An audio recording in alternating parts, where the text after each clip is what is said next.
Well, as everybody knows, the I-81 corridor is an ideal location from a connectivity perspective.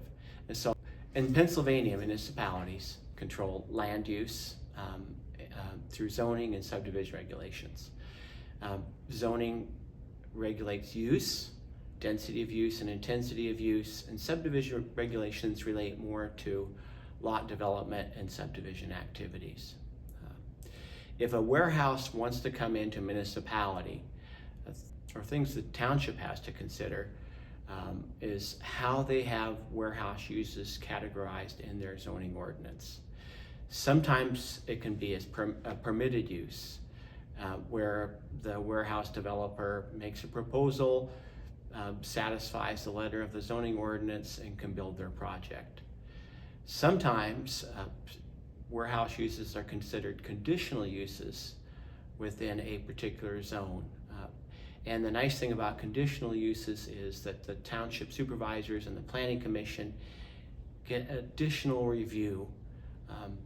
Conditional use allows for greater scrutiny of a development proposal.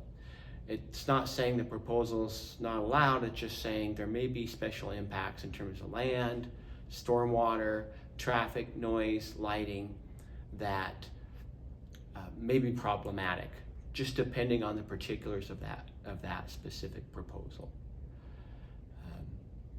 And then once the conditional use permit is approved, later on the warehouse developer has to come back and file a land development plan. And the planning commission and the elected body, the board of supervisors or the borough council people, also vote on that item and give it a thumbs up or a thumbs down. Public outcry, obviously there's a lot of cases for public outcry when it comes to warehouses or any other type of locally unwanted land use.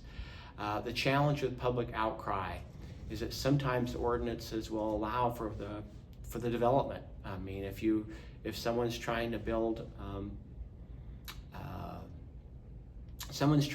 let's say, a permitted use in a particular zone, there's often not much the locals can do because it's allowed by the ordinance, it's allowed by the zoning, and the township or borough could find itself open to a lawsuit because they have the rules in place and the developer is satisfying the rules. Where it gets a little trickier is when you examine the impacts and have argument whether those impacts are too substantial given the language of the ordinance. And with conditional use permits, someone might say, well, X amount of traffic can be generated, but maybe it's going to be a greater amount of traffic. And oftentimes that's where the community groups come in and they can ask very good questions about what those impacts will be. So the thing for community groups to do is do their homework and do their own evaluation, objective examination of what those impacts might be, and perhaps call upon other experts to get their sense of matters.